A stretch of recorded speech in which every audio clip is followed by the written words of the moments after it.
주신 말씀을 통하여 주의 은혜가 넘치시길 축원합니다. 이스라엘 백성이 이제 아브라함으로부터 받은 그 축복 가운데에서 모세가 형성한 국가의 형태 기틀을 찾고 있다가 다윗의 왕권을 가지고 승승장구했지만, 그러나 우상을 숭배하는 문제, 하나님의 계명을 어기는 문제 앞에 중대한 범죄를 하게 되고, 결국 수많은 경고와 수많은 외침에도 불구하고 하나님을 배반하였기에 주님께서 그들을 이제 아수리에 넘기게 됩니다. 그래서 아수르는 이제 내려와서 북쪽 이스라엘을 이제 전멸을 시키고 그것을 멸망을 시켜요. 그런 다음에 이제는 바벨론을 통해서 주님께서 남유다를 이제 전멸을 시키고 또 나라 자체를 해체를 시켜서 마지막 왕 시드기야 왕을 끝으로 해서 유다 왕권이 이제 끝마치게 됩니다. 그리고 그들 가운데 태반이 이제 학살을 당하고, 그리고 바벨론 포로로 끌려가게 됩니다. 나라가 망했어요. 그리고 학살을 당했어요. 그리고 포로로 끌려갔어요. 자, 이때쯤 되면 무슨 희망이 있겠습니까? 바벨론으로 끌려간 그들이 이제 그 포로 생활을 하면서 그들이 내가 조금만 버티고 예레미야가 예언한 대로 70년만 버티면 되니까 우리는 다시 귀국할 거야, 뭐 그런 희망을 가졌을 것 같습니까? 평소에 주님 말씀을 안 듣는 자는 70년에 대한 예언의 말씀도 귀담아 듣지 않습니다. 하나님께서 오늘 마른 뼈를 이스라엘 백성이라고 말씀하고 계세요. 그들은 살아있습니다. 그런데 주님은 그들은 죽었다는 거예요. 죽어도 완전히 죽었다는 거예요. 근데 이 뼈가요, 2절 말씀해 보니까 심이 많은데 아주 말랐다는 거예요. 오래된 뼈처럼. 그러니 뼈와 뼈 사이가 다 분해가 되고, 그리고 그 뼈는 완전히 말라버린 상황에서 거기에 무슨 희망이 있겠습니까? 그것이 바로 이스라엘 백성의 영적 상태를 보여주는 것입니다. 희망을 상실한 심령, 희망을 상실한 그러한 민족은 완전히 마른 뼈와 같다는 것을 보여주는 것입니다. 하나님의 언약의 말씀을 붙잡고 희망을 노래하는 자는 포로로 잡혀갔어도 살아있는 자예요. 죽어도 산 자입니다. 그런데 하나님의 언약의 말씀을 희망으로 삼지 않는 자는요, 살아있어도 죽은 자입니다. 사도교회는 너희가 이름은 살아있다 하나 죽은 교회다 그랬어요. 예를 들어서 우리는 생명의 교회입니다. 그런데 사망의 그늘에 앉아 있습니다. 절망과 낙심, 이것은요, 마귀가 우리에게 가져다주는 최대의 공격 무기입니다. 일단 절망과 낙심이 들어오는 순간에 우리의 모든 방어 체계를 다 무력화시켜버리고요, 그리고 면역력은 다 떨어져 버리고요, 그리고 아무것도 저항하지 못하게 만들어서 결국 완전히 사망의 왕이 다스리게 되는 그러한 상태로 전락하게 됩니다. 오늘 포로로 끌려간 이스라엘 백성의 내적 상태, 영적 상태가 어떠하냐 하는 것을 보여준 것입니다. 물론 나라가 망하고 전쟁을 통해서 많은 사람이 학살을 당하고, 그리고 자신들의 자존감의 상징이었던 성전이 무너지고 성벽이 다 회파가 되었을 때, 그리고 포로로 끌려갔을 때 엄청 충격을 받았을 겁니다. 패닉 상태죠. 하나님이 왜 우리를 버렸을까? 우리는 택한 민족인데 하나님의 전이 있는 예루살렘이 어떻게 망할 수 있을까? 이런 것을 생각하겠죠. 정신 못 차리면 이렇게 합니다. 아직도 뭐 때문인지를 모르고 있으면 이렇게 합니다.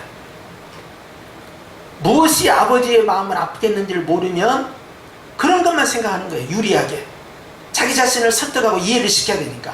자기 정리를 하기 위해서 왜 그랬지, 왜 그랬지라고 하는 겁니다. 그 질문은 이미 끝난 질문이에요. 이스라엘 백성들은 절망과 낙심 가운데에서 영적으로 완전히 사망한 상태에서 마른 뼈가 되었기 때문에 이 마른 뼈를 주님께서 다시 회복시키기를 원하는 거예요. 그래서 선지자 에스겔을 통해서 이 마른 뼈를 회복시키는 사역을 네가 그곳에서 해야 된다 라고 말씀하면서 3절에 이렇게 말씀하죠.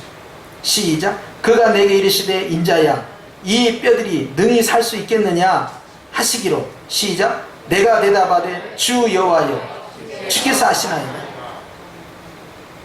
예수님께서 베드로에게 네가 나를 사랑하느냐? 베드로는 주님이 아십니다. 그 말은 동의한다는 뜻이에요. 인자야, 즉 사람을 말하는 겁니다. 사람의 아들 또는 사람 자신을 가리켜요. 인자야, 네가 봤을 때 이 뼈들이 살 수 있겠느냐? 주님 동의합니다. 에스겔의 믿음이 들어있죠. 그러니까 주님께서 4절에 이렇게 말씀하십니다. 시작. 또 내게 이르시되 너는 이 모든 뼈에게 대언하여 이르기를 너희 마른 뼈들아 여호와의 말씀을 들을지어다 그랬어. 누구에게 말합니까? 죽은 자에게 말합니다. 누구에게 말합니까? 말라 비틀어진 뼈에게 말합니다. 들을 귀가 없고 받아들일 준비가 안 돼 있는 자들에게 선포하는 거예요. 더 이상 희망이 없어 절대 절망 가운데 빠져 있는 자들에게 주님께서 말씀하는 거예요. 우리가 생각해 들을 만한 자에게 이야기할 것 같고 아니라는 거예요. 아무 말도 듣고 싶지 않다. 나를 더 이상 위로할 생각하지 마라. 네가 이걸 경험해보지 않으면 너는 내 마음 절대 모른다 하고 자폐하고 스스로 은둔해버리고 다른 사람과의 관계를 단절시키고 우울증에 빠지고 슬픔과 낙심 가운데서 물 한 모금 입에 삼키지 못하면서 절망하고 있는 그 이스라엘 백성에게 희망이라는 것은 하나도 없고 말라 삐뚤어진 상태로 은혜의 물 한 방울도 떨어지지 아니하는 그 메마른 갈라진 10년 가운데 네가 선포해라. 복음을 전파해라. 그들을 살려내라. 주님 과연 들을까요? 제 말을. 그런 고민하지 않습니다. 저 사람은 절대 다 믿어도 예수님 안 믿을 것 같은데요. 과연 될까요? 5절에 주님은 이렇게 말씀하십니다. 시작. 주 여호와께서 이 뼈들에게 대하여 이같이 말씀하시기를 내가 생기를 너희에게 들어가게 하리니 너희가 살아나리라. 마른 뼈에게 선포하는 거예요. 7절에 가니까 어떻게 되는지 아세요? 시작. 이에 내가 명령을 따라 대언하니 대언할 때 소리가 나며 움직이며 이 뼈 저 뼈가 들어맞아 뼈들이 서로 연결되더라 그랬어요. 대언을 하니까 선포를 하니까 복음을 전파하니까 내가 한 것이 아니라 나는 순종만 했는데 하나님의 말씀이 현장 가운데서 작동되기 시작하는 거예요. 그러더니 몸에 뼈가 다 분리되어 있는데 뼈와 뼈끼리 서로 연합을 했다는 것입니다. 그 다음에 8절에 가서는 시작. 내가 또 보니 그 뼈에 힘줄이 생기고 살이 오르며 그 위에 가죽이 덮이나 그 속에 무엇은 없었다? 살았다는 겁니까? 죽었다는 겁니까? 현재 죽어있는 사람. 마른 뼈나 힘줄이 있으나 마른 뼈나 살이 차나 마른 뼈나 피부가 고우나 미라로 만들어서 보관한다고 해서 산 생명입니까? 아니죠. 생기가 없다는 거예요. 절망과 낙심 가운데 있는 이스라엘 백성들이 서로 의기투합을 해서 단합을 한다고 해서 한국교회가 뭉친다고 해서 한국교회가 살아나는 거 아닙니다. 성도들끼리 굳게 결속을 한다고 해서 교회가 사는 게 아닙니다. 가족들이 서로 단합을 해서 형제 우애를 드러낸다고 해서 산 거 아닙니다. 그 위에 힘줄이 생겨서 물질이 돌아가고 먹을 것이 돌아가고 서로가 소통하고 공감하고 그런다고 해서 가정이 살고 교회가 살고 한국교회가 사는 게 아닙니다. 그들에게 살이 채워져서 풍성한 것이 들어와서 농사에 줄 수도 있고 사업에 줄 수도 있고 직장에 줄 수 있고 먹고 사는 문제가 해결되고 그렇게 해서 생활에 어려움이 없다고 해서 가정이 살고 교회가 살고 한국교회가 사는 거 아닙니다. 그 위에 가죽이 덮여서 피부가 좋고 얼굴이 예쁘고 멋지고 그렇다고 해서 사는 게 아닙니다. 명예가 생기고 다른 사람들에게 봤을 때 보암직하고 다른 사람들이 봤을 때 건강해 보인다고 해서 또 높은 자리에 있다고 해서 사업적으로 사회적으로 성공했다고 해서 산 것이 아닙니다. 그런다고 해서 가정이 살고 교회가 살고 교회가 멋진 예배당을 지어서 살 가죽을 아주 멋지게 만들어서 화려하게 만들고 예쁘게 만들고 멋지게 시설들 다 구비하고 현대식으로 해서 인테리어를 잘 갖추고 그렇다고 해서 그 교회가 살아있는 교회가 아닙니다. 라우디가 교회는 부자 교회였습니다. 라우디가 교회 성도들은 부자였습니다. 라우디가 성도들은 주일마다 모였습니다. 라우디가 성도들은 하나님의 말씀을 배우고 또 하나님의 말씀을 전파하는 데도 힘썼습니다. 그럼에도 불구하고 라우디가 교회는 가난한 교회다. 가난한 교회다. 공고한 교회다. 벌거벗은 교회다. 눈먼 교회다. 왜? 생기가 없는 거예요. 뜨겁지도 않고 덥지도 않는 거예요. 사대 교회는 완전히 죽어버린 교회야. 생명의 교회가 아니라 사망의 교회야. 뼈가 다 나간다고 뼈끼리 뭉친다고 될 문제가 아니라는 거예요. 힘줄과 혈관이 공급된다고 해서 피가 돌고 물질이 돌고 생수가 돈다고 해서 되는 게 아니라는 거예요. 살이 채워져서 풍성한다고 되는 게 아니라는 거예요. 살가죽이 채워져서 다른 사람 앞에서 야, 나 멋지다, 사회적으로 성공했다, 스펙이 괜찮다 이런다고 해서 그 사람이 그 교회가 그 나라의 교회가 회복되는 게 아니라는 거예요. 생기가 없다는 거예요. 생명력을 상실했다는 거예요. 9절에 주님은 이렇게 말씀합니다. 시작. 또 내게 이르시되 인자야 너는 생기를 향하여 대언하라. 생기에게 대언하여 이르기를 주 여호와께서 이같이 말씀하시기를 생기야 사방에서부터 와서 이 죽음을 당한 자에게 불어서 살아나게 하라 하셨다 하라. 문제는 생기입니다. 뼈의 연합도 아니고 힘줄도 아니고 근력도 아니고 살도 아니에요. 외모도 아니에요. 화려한 치장도 아니에요. 거기까지 있으면 바리새인입니다. 바리새인들은 멋져 보여요. 종교심도 깊은 것 같아요. 기도도 많이 하는 것 같아요. 그러나 위선자예요. 겉과 속이 달라요. 하나님은 그 마음의 중심까지 다 봐요. 속은 죽어 있어요. 진실이 아니에요. 거짓이에요. 누구 눈을 속이려고? 하나님은 못 속이죠. 예수님이 계속 미워하는 거예요. 차라리 잘못했다고 죄인이라고 고백하는 저 사람만도 너는 못하다. 스스로 의롭다 해요. 얼마나 자기 안에 수많은 죄악이 있는지를 외면하는 거예요. 스스로 기망하죠. 생명력을 상실한 심령, 생명력을 상실한 교회 안 된다는 거죠. 이제는 건축 갖고 승부하는 시대가 아니라는 거예요. 성도 숫자 갖고 승부하는 시대가 아니라는 거예요. 이제는 내적으로 똘똘 뭉쳐가지고 우리는 하나다 이것 갖고 승부할 시대가 아니라는 거예요. 생기가 있어야 된다. 그리고 선포하라. 생기를 향하여서 사방에서 몰려오라 이 말이에요. 그래서 이 골짜기에 가득 채워져 있는 살아있으나 실상 죽어있는 이스라엘 이 민족을 향하여서 네가 살려내는 사역을 해야 되지 않느냐. 그래서 대언을 합니다. 선포합니다. 복음이 전파됩니다.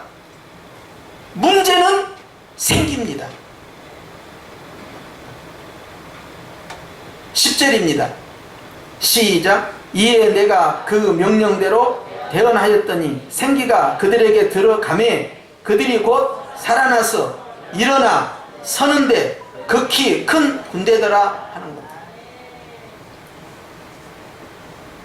한국교회가 돈이 없어서 회복이 안 되는 게 아니에요.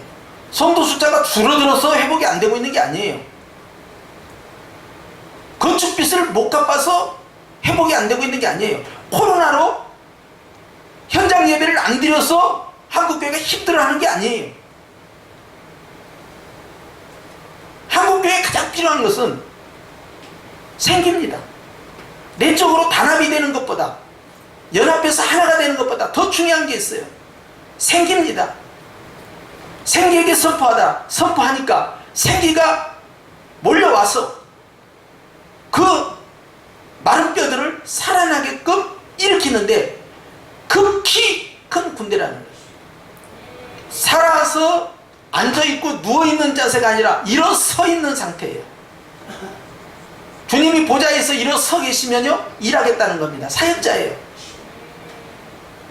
앉아있는 자, 노뎀나무에서 앉아있는 자, 위로받을 자, 치료와 받을 자예요. 주여 넉넉하오니 나를 죽여주옵소서, 나를 데려가 주세요. 일꾼이 아닙니다. 엘리야는 그 순간에 마른 뼈가 돼버렸어요. 선지자라도 필요 없는 거예요. 목사라도 장로라도 낭만과 이 절망 가운데 사로잡혀 있으면, 희망의 노래를 부르지 못하고 있으면 끝난 거예요.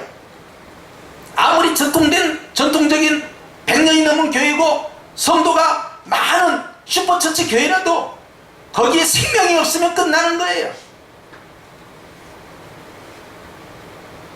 주일학교가 없어서 끝난 게 아닙니다. 돈이 없어서 끝난 것이 아닙니다. 숫자가 줄어들어서 끝난 게 아닙니다. 건축을 안 해서 끝난 게 아니에요. 건축빚이 남아있어서 문제가 된 게 아니에요. 이 코로나 때문에 못 모여서 문제가 된 게 아니에요. 생기가 없다는 거예요. 생기가 들어가면, 생명의 영이신 성령이 역사하면, 나의 생명 대신 예수 그리스도가 나타나면 일어선다는 거예요. 작은 교회도 일어서고 큰 교회도 일어서고, 누워있는 자도 일어서고 죽은 자도 일어서고, 절망 가운데서 희망을 본다는 거예요. 그리고 그것은 단순히 일어서는 것이 아니라 그냥 이스라엘 백성이 아니라 이제는 극히 큰 군대 된다는 거예요. 뭐가 된다고요? 군대가 된다는 거예요. 왜 이스라엘 백성으로 회복시키지 않고 군대로 세우겠습니까? 이스라엘 백성들이 어떻게 하면 경제성장을 살릴 것이야. 경제성장이 문제가 아니었다는 거예요. 생기가 들어가면 하나님의 군대로 설 수 있게 되는데, 군대는 전투력이 있는 무리입니다. 군대는요 20세 이상이 갈 수 있고요 20세부터 60세 사이로 가줘야 돼요. 그 가운데서도 특별히 20대부터 40대 사이에 청장년층이 쓰임받습니다. 그러니까 건강하고 또 강하고 그리고 아주 전투적인 그 사람들을 군대에 데려가죠. 그런데 큰 군대로 만든다는 거예요. 큰 군대는 숫자가 많다는 개념이 아니라 강한 군대를 말할 때 큰 군대라고 합니다. 이제 한국교회는요 코로나 이전으로 다시 회복시켜 주옵소서. 그러면 죽어요. 한국교회는 코로나 이전으로 가면 안 됩니다. 코로나 이전보다 더 강한 군대로 일어서야 합니다.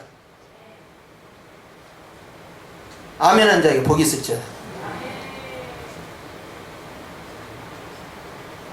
이제는 일반 평민이 아니라 전투적이고 강력하고 적을 물리칠 수 있는 하나님의 군대로 서 있어야 돼요. 그렇기 때문에 문제 앞에서, 상황 앞에서 낙심하고 절망하는 자는 군대가 못 됩니다. 사기가 떨어져 버리면 전투력이 없어지는 거예요. 큰 군대는요 담대합니다. 용기가 있습니다. 여호수아와 함께 요단강도 건너갑니다. 여리고성도 돕니다. 그리고 가나안의 7 부족을 거침없이 주의 뜻에 따라 행군합니다. 다 점령을 하는 거예요. 싸워 이기는 거예요. 전쟁을 두려워하지 않는, 고난을 두려워하지 아니하는, 장애물을 두려워하지 아니하는, 태풍이 불든 장마가 불든 코로나가 오든 어떤 위험 속에서도 멈춰지지 아니하는 강력한 군대가 필요한 거예요. 한국교회가 살 길은 강한 군대를 만들어야 되는 거예요. 득치만 큰 것이 아니라 강한 하나님의 군대로 세워야 한다. 그렇지 않으면 이 거대한 바벨론을 못 이깁니다. 거대한 헬라 제국을 못 이깁니다. 거대한 로마 제국을 못 이깁니다. 그런데 강한 군대가 되면 다 이겨낼 수 있습니다. 어떻게 하면 강한 군대가 되겠느냐? 이스라엘 백성들이 강한 군대가 되는 길은 딱 하나입니다. 생기의 역사가 있어야 돼요. 성령의 역사가 있어야 돼요. 왜 미지근합니까? 성령 충만이 없어진 거예요. 왜 미지근합니까? 예수 사랑이 식어버린 거예요. 왜 생명의 교회가 사망의 교회, 산자의 교회가 죽은 자의 교회가 되었습니까? 생명의 영이신 성령의 역사가 없는 거예요. 예수 그리스도의 생명이 없는 거예요. 오래되고 등치는 있고 숫자는 많아졌는데 너무나 연약한 거예요. 다시 일상으로 돌아가는 게 아닙니다. 하나님은 이런 환경과 문화, 재해를 통해서 우리에게 사인을 줍니다. 단순히 잘 견뎌내고 이겨내는 그런 것으로 끝나지 않고 여기서 의미를 찾으라는 거예요. 우연히는 없으니까, 참새 하나도 그냥 떨어지는 법이 없으니까, 그냥 태평양에서 수증기가 올라와가지고 그것이 뭉쳐가지고 기압골을 형성하고, 그래서 바람을 따라 밀고 올라오더니 그것이 태풍이 되고 허리케인이 되고 지진이 일어나서 쓰나미가 되고, 그렇게 과학적으로 하는 것은 어리석은 거예요. 그건 일반적 상식이고, 우리는 그 안에서 하나님의 뜻이 뭘까? 노아의 홍수를 볼 때 기상이변이 생겼습니다. 지진이 일어났습니다. 이것은 과학적으로 설명해야 됩니까? 그렇게 해석하는 사람 아무도 없습니다.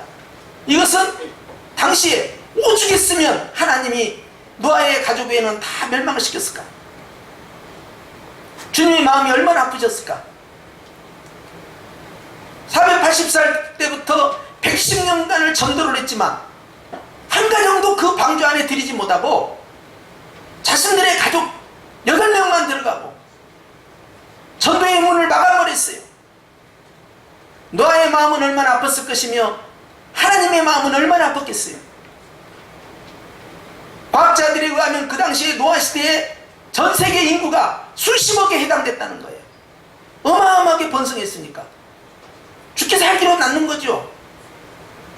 잠시 20, 30대만 출산하는 것이 아니라 아담 같은 경우도 930살 살았는데 800년 동안을 계속해서 아이를 낳는 거예요. 그 당시에 사람들의 수명이 그렇게 길었어요. 그런데 그 아까운 생명들이 다 마귀에게 미혹되고 우상을 섬게 되고 하나님을 배반했어요. 그리고 인류의 문은 닫힌 거예요. 희망은 이제 노아의 가족밖에 없는 겁니다. 그렇지만 노아가 350년을 홍수 위에 살았지만 350년 후에 노아가 죽을 때 그러면 그 땅에 희망이 있었느냐? 희망이 없었어요. 여전히. 그래서 아브라함이 나옵니다. 노아가 죽기 전에 아브라함이 태어나요. 노아와 아브라함이 같은 동시대에 들어가는 거예요. 그러고는 주님이 콕 찍어서 노아를 찍듯이 아브라함을 찍어서 너로 말미암아 내가 민족을 만들리라, 하나님의 군대를 만들겠다는 거예요. 그러고는 딱 하나 이삭, 딱 하나 야곱, 그리고 12아들. 그 후에 하나님께서 민족을 형성합니다. 하나님은 단순한 백성의 무리가 되는 것이 아니라 하나님의 군대가 되기를 원하시는 거예요. 그냥 숫자 많은 1천만 성도, 하나님은 1천만 성도를 원하는 게 아니에요. 하나님의 군대, 1천만 군대가 되기를 원하시는 거예요. 왜 우리가 초대교회 성도들을 존경하고 왜 그들을 흠모합니까? 우리가 왜 한국 초대교회 우리의 선배 부모 세대에 대해서 우리가 존경하는 마음을 갖고 신사참배에 동참하지 아니하고 순교하신 믿음의 선진들을 왜 우리가 존중합니까? 가지고 우리보다 많이 배우지 못했고 우리보다 경제적으로 열악했고 우리보다 숫자도 훨씬 적었고 멀쩡한 예배당 가지고 있지 않았지만 그들은 우리보다 더 강한 군대였습니다. 오늘 이 시대에 그거 필요한 거예요. 하나님은 엄청난 사건을 통해서 이런 세계적인 재앙 앞에서 우리는 하나님 앞에 희망의 노래를 가져야 돼요. 그것은 하나님의 큰 군대로 다시 거듭나야 된다. 그런데 그렇게 강한 교회로 강한 성도로 세워지기 위해서는 다른 거 없다는 거예요. 우리끼리 똘똘 뭉쳐서 되는 문제가 아니에요. 물질 축복 받아서 해결될 문제가 아니에요. 각 분야에 가서 자기 스펙을 쌓고 각 분야에서 내놓으라는 일자리에 앉아있다고 되는 문제가 아니에요. 성령의 생기가 들어가야 실적인 하나님의 영적 군사로 쓰임받을 수 있다는 것입니다. 그 희망이에요. 교회는 희망이 아닙니다. 교회는 희망이 되어서도 안 돼요. 희망은 예수 그리스도 외에는 희망일 수가 없는 거예요. 교회는 세상의 희망입니다. 누구 마음대로. 아무도 교회를 향해서 당신들은 우리의 희망입니다라고 말하지 않습니다. 교회는 이야기해야 돼요. 교회 스스로가 우리는 세상의 희망이 돼야 된다. 그따위 소리 해서는 안 돼요. 그 표어는 주머니에서 다 찢어버려야 돼. 그런 걸 볼 때마다 속상하는 거예요. 양심도 없냐 이 말이지. 교회의 희망은 예수 그리스도 한 분이에요. 우리가 얼마나 모순되고 얼마나 바리새적이고 우리가 얼마나 엉터리인 거 하늘도 알고 땅도 알고 나도 아는 사실이야. 어떻게 한국교회가 희망이 될 수가 있냐고. 세상에 얼마나 무참한 모습을 우리가 그동안 보여줬는데 예수님에게는 자랑할 것이 없어요. 예수님만이 우리의 유일한 희망이 되기 위해서는 생기가 필요합니다. 성령의 역사가 필요한 거예요. 말과 지혜가 아닙니다. 시스템이나 시설이 아닙니다. 소유가 아닙니다. 건축물이 아닙니다. 체계적인 관리가 아닙니다. 생명의 종교, 생기가 있는 종교, 유일한 하나님의 군대, 교회로 공동체가 쓰임받고 개인이 쓰임받고 가정이 쓰임받으려면 성령의 역사예요. 들어서 구원받는 게 아닙니다. 믿어서 구원받는 거예요. 성령의 역사예요. 예수 그리스도만이 오직 나의 희망이라는 성령의 역사예요. 생기가 돌 때 그 예배가 살고 가정이 살고 삶이 사는 것이고 한국교회가 사는 것입니다. 할렐루야. 오늘 주님께서는 우리에게 극히 큰 군대로 서 있기를 원하는 거예요. 바벨론 끌려가서 희망은 전혀 없습니다. 그러나 주님은 눈물을 흘리는 거예요. 너희가 있어야 할 곳은 이곳이 아닌데 네 정체는 뭐냐? 내가 너희를 아브라함을 통해서 선택하고 모세를 통해서 건져냈을 때 내가 너희에게 기대한 것은 너희가 하나님의 큰 군대로 서 있기를 원했다. 강한 군대로 서 있기를 원했다. 그러나 지금 봐라. 우상숭배라는 문화가 왔을 때 그 문화의 영을 너희가 대적하지 못했다. 술 취함의 문화가 왔을 때 너희가 대적하지 못했다. 음란이라는 그 군대가 왔을 때 너희가 대적하지 못했다. 우상이라는 악한 영이 너희에게 기습할 때 너희가 그것을 막아내지를 못했다. 영적 전투에서 실패한 겁니다. 순종의 싸움에서 실패한 겁니다. 순결과 순수의 전쟁에서 상실한 거예요. 폐장병도 이런 폐장병이 없는 거예요. 엉망진창이 돼버린 거예요. 아무리 지켜주려고 해도 아무리 가서 도와주려고 해도 자국에 대한 애국심이 있어서 이 전쟁에서 이기겠다라는 의지가 있어야 되는데 없는 거예요. 그래서 베트남이 끝난 그 전쟁이 끝나버린 겁니다. 한국교회도 마찬가지예요.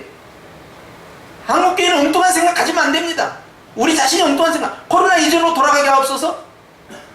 그러면 안 되지요. 완전히 달라져야죠. 이제는 그만큼 속 썩겠으면 끝난 거예요. 더 이상 말 같지도 않는 이야기를 가지고 한국교회가 뭐 세상의 희망이라는 둥 우리가 건축을 잘해가지고 하나님께 영광을 돌리는 건축한 것이 어떻게 하나님께 영광이 될 수가 있냐 이 말이에요. 그게 그거 해가지고 얼마나 부채가 많은데 은행에 가면 교육빚이 제일 많아. 기업 다음으로.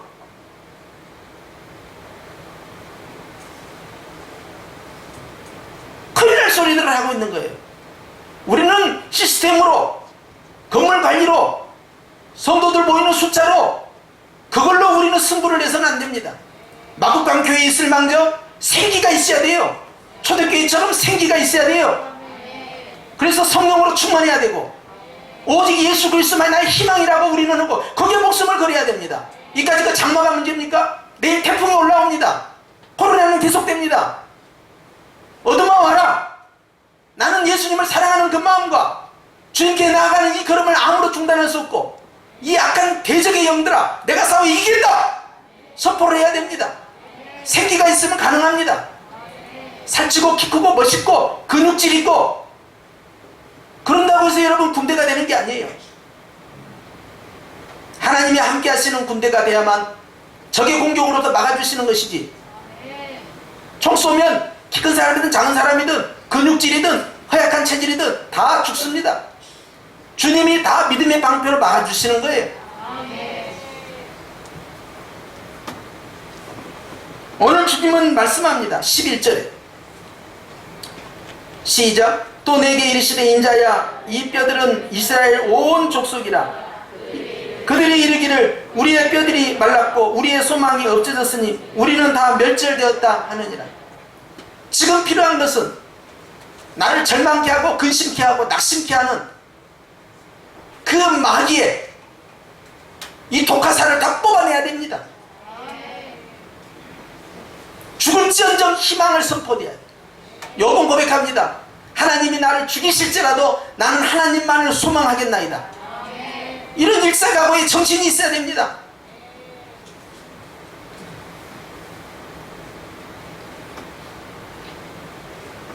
삶의 질을 높이기 위해서 종교생활하면 안 되지요. 예수님을 처음 믿는 분들을 제외하고는요, 삶의 질을 운운하면 안 되지요. 그러면 미쳤다고 카타콤에 들어가가지고 수백 년 동안 200년이 넘도록 지하 생활을 하면서 떠돌이 생활을 하면서 학살을 당하면서 그런 신앙생활을 왜 합니까? 차라리 예수를 버려버리면 삶의 질을 높일 수 있죠. 육적인 행복의 삶의 질로 초대한 게 아니에요.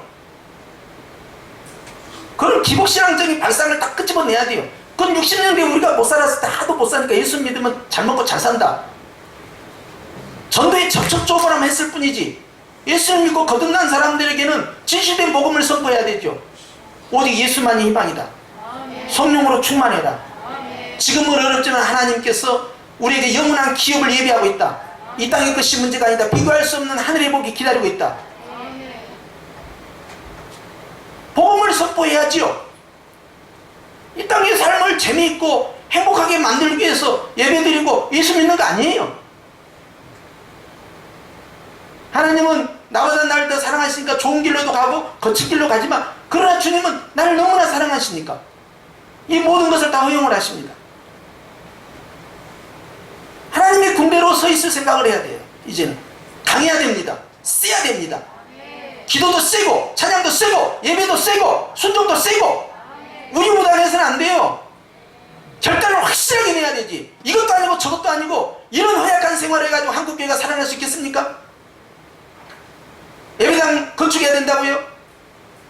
더 많이 전도해가지고 예배당 채워야 된다고요? 코로나 한 방에 다 날려버렸어요. 새가족들 섬멸돼 버렸어요. 주일학교 끝장내 버렸어요.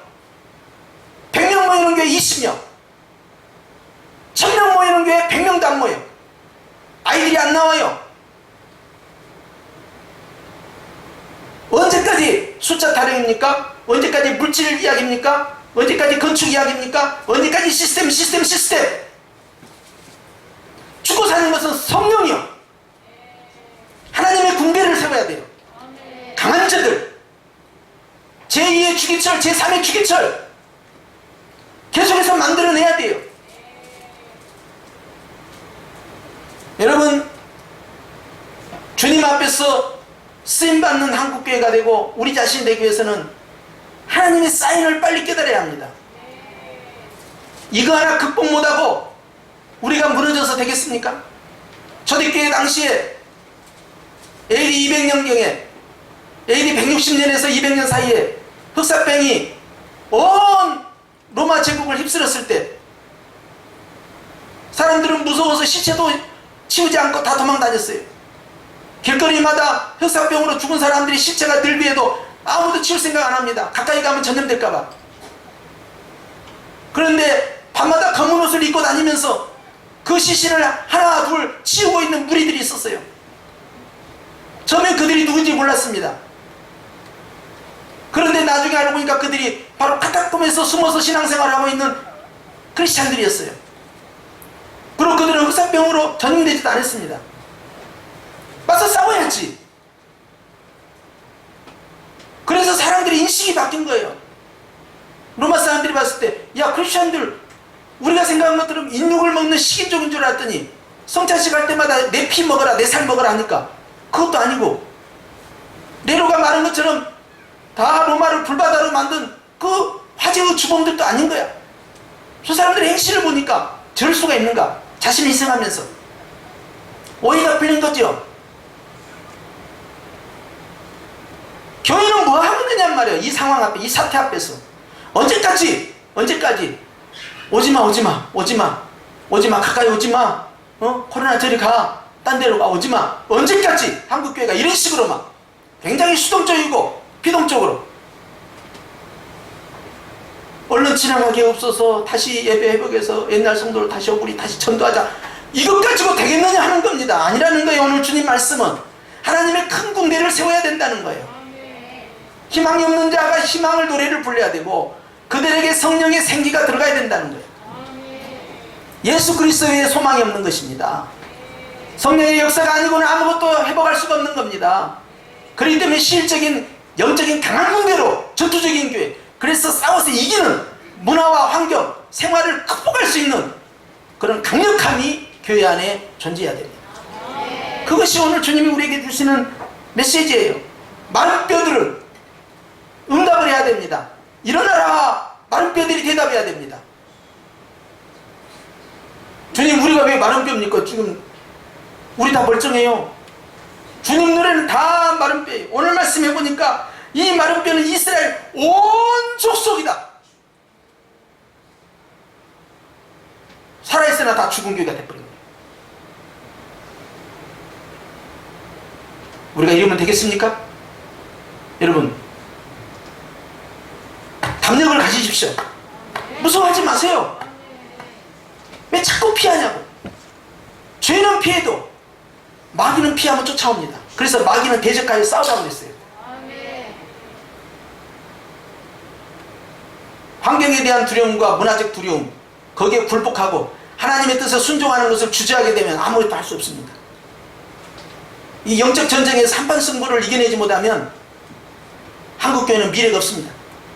우리가 못한 거 우리 다음 세대 자식들에게, 손주들에게 넘겨주고 우리는 실패했지만 너희들은 성공해서 반드시 다시 한국교회 일으켜라, 이렇게 하고 떠넘기고 갈 판입니까? 아니라는 거예요. 적어도 우리 시대에 우리가 할 일은 해야 된다는 겁니다. 하나님의 큰 군대를 만들어내야 돼요. 숫자가 많아서 큰 군대가 아닙니다, 여러분. 강한 전투력을 가진 집단이기 때문에 큰 군대. 아무리 그 에스겔이 본 환상의 골짜기 안에 1000만 명이 있겠습니까? 2000만 명이 있겠습니까? 10만 명만 있다 하더라도 그 10만 명이 일단 백이 돼서 어느 적이든 다 이겨낼 수 있을 전투력을 강화하는 거죠. 왜? 이들에겐 생기가 있기 때문에 가능한 거예요. 물러서지 아니하는 용기가 필요합니다.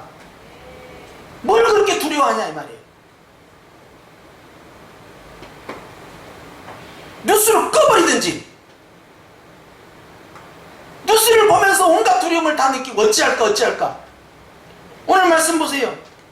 우리의 뼈들이 말랐고 우리의 소망이 없어졌으니 어찌할까.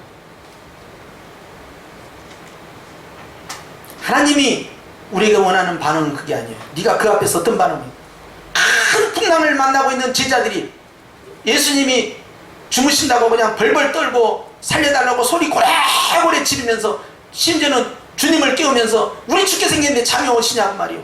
이렇게까지 반응을 보였을 때 주님은 슬퍼하신 거예요. 고작 거기까지였어. 그저 힘들다고 부르짖는 기도 거기까지였어. 거기까지. 어찌하여 두려워하느냐, 믿음이 적은 자들아. 그리고 알아듣지도 못하는 바람을 향하여 잔잔하라! 무생물 바람에게 그걸 선포해버린 거예요. 주님이 기대하는 바가 있어요. 이 시대에도. 어떤 마음을 한국교회가 보여야 되겠습니까?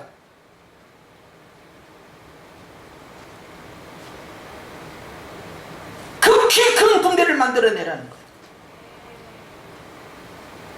생명의 교회입니다. 이것이. 여러분은 하나님의 군대로 부름을 받은 거예요. 자기 정체성을 알아야 됩니다. 그저 예수님 믿고 천당 가는 그게 아니에요. 지금 주님의 기대치는 훨씬 높습니다. 생기만 들어가면, 예수 그리스도로 유일한 소망을 선포하면 역사는 시작되는 거예요. 그렇기 때문에 오늘 저와 여러분이 이와 같이 쓰임받기를 축원합니다. 다른 교회가 어찌하든 그건 의미가 없는 거예요. 다른 교회 성도가 어떻게 반응하든 그건 의미가 없는 거예요. 나는 주님에게 민감해야 됩니다.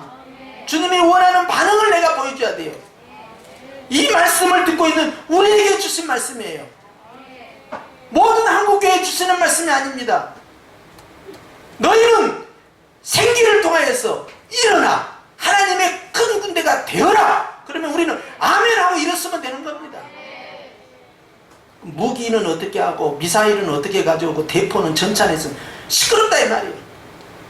하나님이 나의 무기십니다. 머리로 믿는 게 아니에요. 논리로 믿는 게 아닙니다. 합리적이야 믿는 게 아니에요. 이해가 돼야 믿는 게 아니에요. 주님은 그걸 훨씬 뛰어넘고 있는 거예요.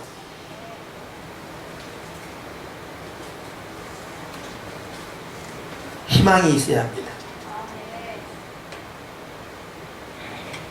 교회는 희망일 수 없습니다.